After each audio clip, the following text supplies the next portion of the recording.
Okay, our case study right now. Let me check if I'm recording. Yes, good. So this is an interesting case study, and some of you might be familiar with this because if you are in any of my other programs, I did bring this gentleman to one of our calls last year because it was a very baffling case. Fortunately, with the two tests I'm going to show you right now, we managed to really solve the problem.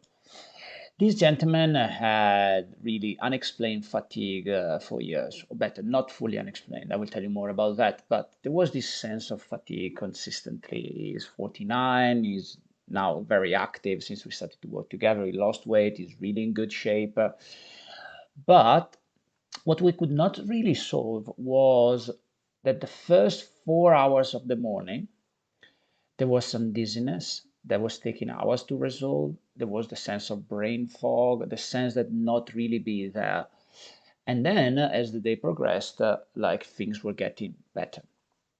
On top of that, he was getting anxious in many circumstances, was having a lot of worries. And all of this went back to 2016. So he had a viral infection. Now, at the time, it wasn't really properly diagnosed. It could have been something similar to mononucleosis. He had this viral infection, then he started to feel tired, and he was tired for a few months. Post-viral fatigue, essentially. Now, what happened after that was he did improve, but it was never back 100% the way he was before the problem with the viral infection. And especially the part that I was telling you about the morning, like at the time it was going until mid-afternoon, 3 4 p.m. With this sense of weirdness. Then he was getting okay until he was about to go to bed, and every morning he was resetting. But at that time he was not feeling really bad. Unfortunately, in 2019, he was getting a bit better, but he had an accident. Basically, he was getting his luggage from Uber, and the Uber driver slammed the behind door on his head, and it was like it wasn't a huge injury, but certainly it was an injury. It was something strong. That made the situation become worse and worse. Now, he was scanned, he was checked at the hospital several times, and they did not find anything sinister, they did not find anything dangerous. There was some swelling at the beginning, obviously, but then it went away. Now, they never fully mentioned there was concussion, but there could have been concussion. So this was our situation to begin with. Now, what was interesting in here are these two genes here, like that, which later we're going to cover, HDR 1A and MAOA, that are going to be relevant in a moment. So I asked him to do this is with LifeCode GX. This is the nervous system breakdown test. So there were a lot of stuff in this test, obviously, because it's really comprehensive test, but the most important parts are right here. So these are the two genes I want to tell you a little bit about. So this one here basically inhibits the release of serotonin that can lead to increased anxiety, potential depression, which doesn't seem to be the case with this gentleman here. So that means that don't blindly trust a genetic test, look in the context of the client, but anxiety was absolutely there. And St. John's Wort is the answer to this problem here, especially when it comes to natural medicine. And you will see later why this is relevant. The other one, which is really interesting, it's essentially it makes it harder for him to break down dopamine, to detoxify dopamine if you want. And that causes more anxiety and even a sense of anger. Now with him, this gentleman went to onboarding school, but the onboarding school brought him to be very much at least external, not to show his hand, very poker face, if you want. So this is not something people noticed, but inside he was feeling like sometimes angry, and like he described it like he was feeling like this like fire burning, and then he had to keep it down. So this was very consistent with the situation, and and the test says essentially if we use like B vitamins, magnesium, and zinc, this can improve the activity of the enzyme, obviously, because we give it to all the cofactors. So even if the genetic is not ideal, we can absolutely do so. Now, and this is an interesting part. This is more of a test, like for the immune system. And I really wanted to understand a bit more about the herpes family viruses. To be honest, I was betting on Epstein-Barr virus, but in reality, what is actually really, really, really elevated here was human herpes virus type 6, HHV6. And if you look at here, it's basically like the values are 4 times higher than what they are supposed to be. Now, that doesn't stop here, unfortunately, because these are IgMs. So IgMs, rather than just IgGs, means, yes, he did meet the infection in the past with IgGs, but elevated IgMs, they explain clearly that at the moment of this test, which was, if I remember correctly, September 2023, the infection was active. So the virus, HHV6, human herpes virus type 6, was active at the time. And this one here, alongside EBV, are the two main ones that are active during what we can call chronic fatigue syndrome or post-viral fatigue syndrome. And this one was very elevated, like 4 times more than the upper limit. It means that the virus was actively damaging the situation. So we had something with the genetics that we needed to work on, but also we had this problem here. And later I will tell you more about all of this. Obviously, this virus can really like create issues at the level of the mitochondria energy production, and it can really lead to a lot of problems. Okay, so we finally now had an answer of the situation. So what did we do on here? Like, how did me and this gentleman like manage to really substantially improve the situation, to the point where like 9 out of 10 the situation is improved. Okay, so first of all, we used like St. John's Wort. SJW here stands for St. John's Wort, and I used a 425 milligrams extract 4 to 1. So the total would be this amount times 4, and one a day.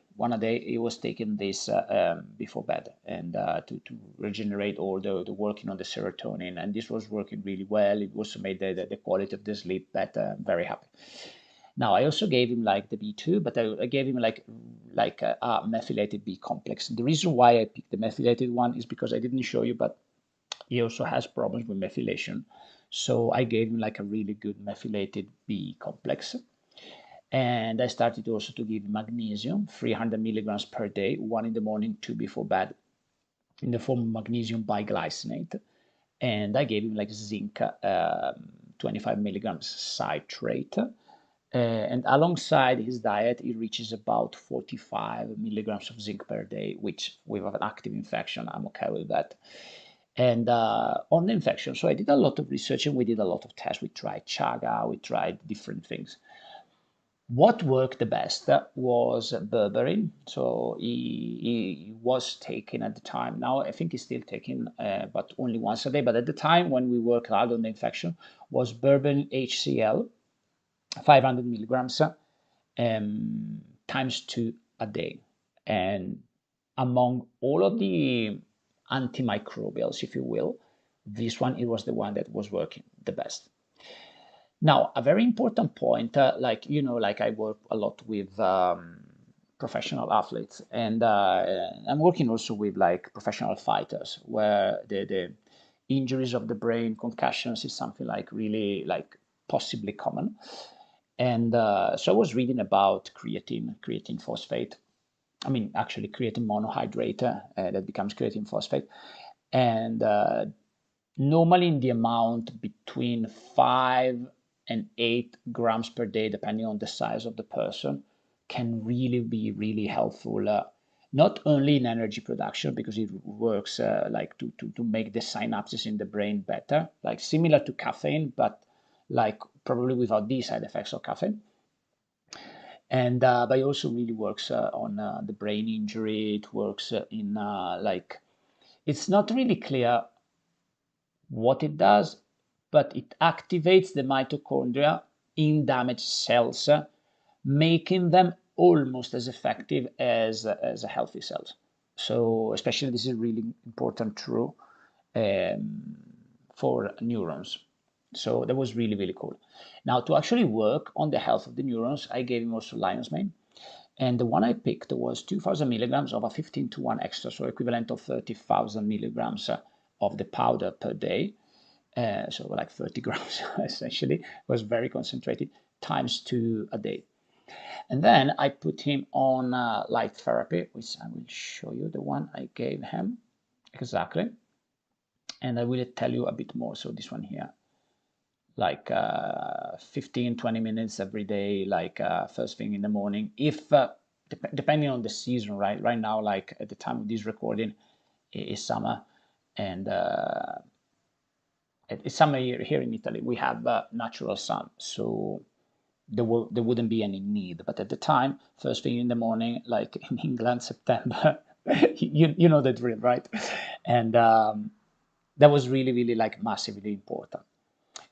This was the protocol. Now I want to tell you a bit more about the research behind it. And again, all of the research is found in the references in the slides that you can download.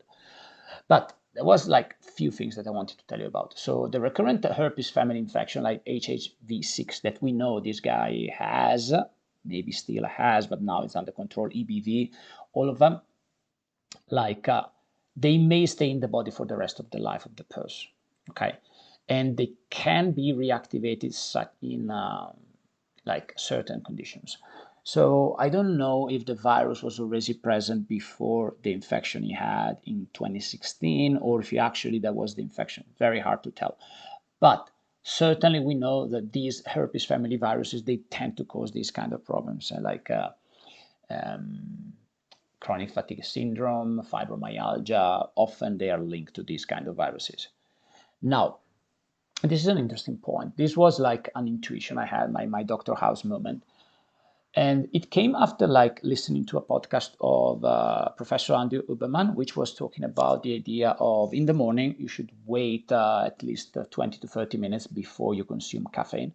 And the reason for that was essentially you want to give the possibility of melatonin to unbind from its two receptors from the brain naturally. That takes about 20, 30 minutes, depending on the light. Because if you remember from the previous part of the course, the melatonin receptor are rhodopsin-like, so they respond to light. Okay, so and now you can see where I'm going also with the light therapy. Okay, so if there is sun, it comes into your eyes, beautiful. If there is like darkness, like often in the UK, well, you get a lamp 15 minutes. It's not the same of being in the sun, but if the sun doesn't come out until 9 in the morning and you wake up at 6, like sometimes it was the case, like you can't really wait 3 hours before getting some light.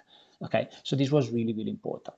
On top of that, there seems to be a link between the viral infection and the clearance of melatonin, meaning that it becomes harder for some people to clear melatonin from the receptors in the morning in the presence of a viral infection.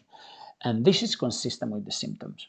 Now, I don't know if I'm 100% on the ball here. I know that this formula made him better. Is it possible that that was just luck or a case or something completely unconnected? Yes, but I think I was um, I was right, and the results seem to support that. Okay, and the evidence also seemed to support that. Now, That's an interesting part because essentially, like I also look into like the same paper from Rabinowitz, and it is possible that light therapy can have a positive impact on herpes family viruses. The conclusion was not clear why, but there seems to be some, how we call it, some correlation between like being in an environment where sun is more present and it works on brain health and the decrease in the triggering of these infections. And again, this is like anecdotal evidence, so like obviously I cannot make this as a huge claim, but in my experience, when I was living in Gran Canaria, I lived in Gran Canaria for about 1 year, and in Gran Canaria, you always have blue skies. I mean, I got 4 days of rain in a year, and you always have blue skies. It's never too hot, but like from the morning, like you get this beautiful like light. And I can tell you one thing: like I did not have a single cold sore, like not a single one, for all the time I was in Canaria. Like I had one cold sore in the last 1.5 years, and I was already back in Italy. So I think it makes sense. I think it makes sense. Can I be 100% sure? No, but I think makes sense. So creatine. Does creatine have an impact on melatonin clearance and brain health and everything? And the answer is yes. This is the answer, but it's really yes. And there is a lot of evidence. For example, like there are papers on the NFL players, they play football, like American football, and where brain injuries, they are like fairly common. And once again, it's very very common to get creatine supplementation that which really helps like the mitochondria and the neurons to restart to function almost at the same levels they used to do before. But even the swelling of the brain, like with creatine, it goes down. So really really cool stuff, really really cool stuff. um I mean, that's about it. That's about it. So this was the case.